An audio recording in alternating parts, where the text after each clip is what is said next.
What is up, my fellow Chibits? Today, I'm here to bring all of you the weekly anime review of Tales of Zestiria. This episode gives us much needed clarification on where the plot is going to go. It gives us a beautiful action scene, and gives us some really great characterization and more world building. So, this episode was probably one of my personal favorites. I mean, I love the prologue. The prologue, holy shit, like, damn, that was crazy. But I like this episode because of the world building and the actual gradual setup for the future events to come. So, getting right into it, the main point of this episode was to let us know that there needs to be a new shepherd. A shepherd needs to come down to the lower world, which that's our main character. It's kind of obvious that our main character is going to be the shepherd. So, our main character has to go down to the lower parts of the world, and he has to go to where the ritual is being held, to where you pull out the sword, kind of like, King Arthur. And he has to pull out the sword, and it'll kind of clarify if you'll be the savior and the guy that will be the shepherd. And that's kind of where the plot is going in this episode. He has to go down there, and I'm willing to bet that that glove that he got, that since it's a shepherd's glove, it's confirmed. And it does have actually a lot of focus in the opening song, now that I think about it, because when I was watching this episode, you see how the glove, it pops up, and we found out it was like the shepherd's glove. And then, if you look in the opening song, you see how, like, the opening zooms around the glove. That kind of implies that, this glove is very important. For instance, it's the mark of the shepherd, and only the person that's a shepherd would wear it. But I believe that maybe the only way to pull out that sword, if I'm just, I'm throwing out a theory here, but maybe the only way to pull out that sword is by actually having that glove, having it on, and then trying to pull out the sword. I mean, I've seen a lot of games and stuff have something like that, to where you need to have, like, a certain gauntlet glove or something to be able to get a certain item, and I could see something like that happening. Since Tales of Zestiria is based off of a game, I could see that being the reason why, nobody could pull out the swords, because you need the glove of the shepherd to be able to pull it out, and I feel like the main character is going to be able to pull it out because he'll have the glove. So, besides that, what else was happening? So we come to find out why the princess cannot see that one creature at the episode ago, last week's episode. We found out why she couldn't see him. So apparently, like, people can't actually see spirits and stuff. They can't normally see spirits and all this type of stuff. They just can't. And it explains why she just didn't see him at all. And she couldn't even see the people that was in our main character's village at all. She couldn't even see them.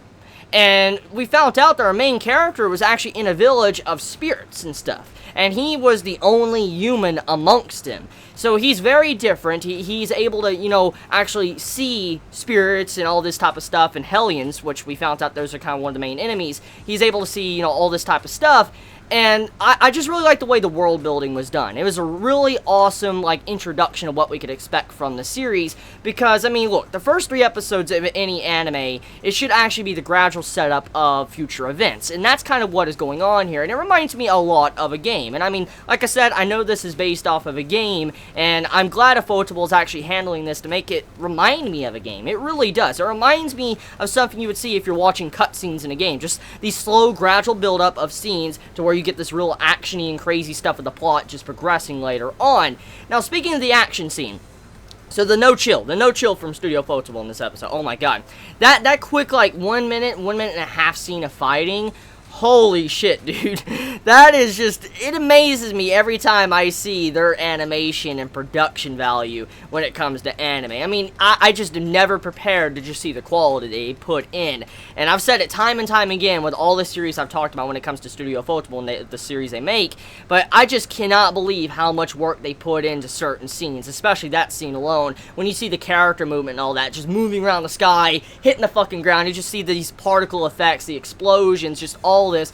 It just looks so amazing. And I'm like, holy fuck, man. Just to see how much work they put into these scenes. Like, even if you hated this series, even if you hated Tales of Zestiria, you hated this anime, you hated the games, whatever, you cannot tell me that the animation, at the very least, does not look fucking amazing. You cannot tell me that. Because that animation, that art, and those scenes, fucking awesome.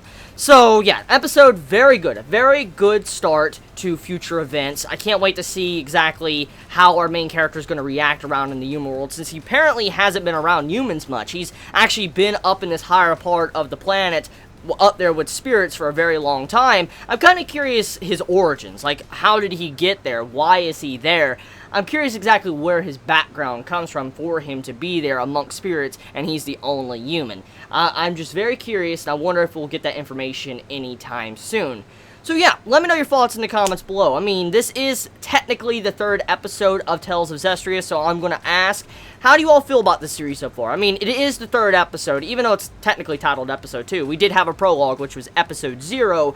I'm still going to ask, I mean, are you going to continue watching this series, Chibits? I mean, anime-onlys, even you game players that, seeing this anime adaptation, how do you all feel about it? I mean, is it good in your eyes? Is it bad in your eyes? I mean, just let me know your honest thoughts. Because, I mean, as you all know, there's the 3-episode rule. And depending on how 3 episodes are of a series, you can kind of determine if you like the series or if you don't like the series. And if you want to continue watching or not. And I believe Tales of Zestiria, I actually enjoyed. I like what I'm seeing here. It reminds me a lot of a game. There's a lot of good, build-up going on. So I'm completely fine with that. I personally am going to continue on watching the series. So please, let me know your honest thoughts in the comments below. You all have a wonderful day or night wherever you live. Please be safe.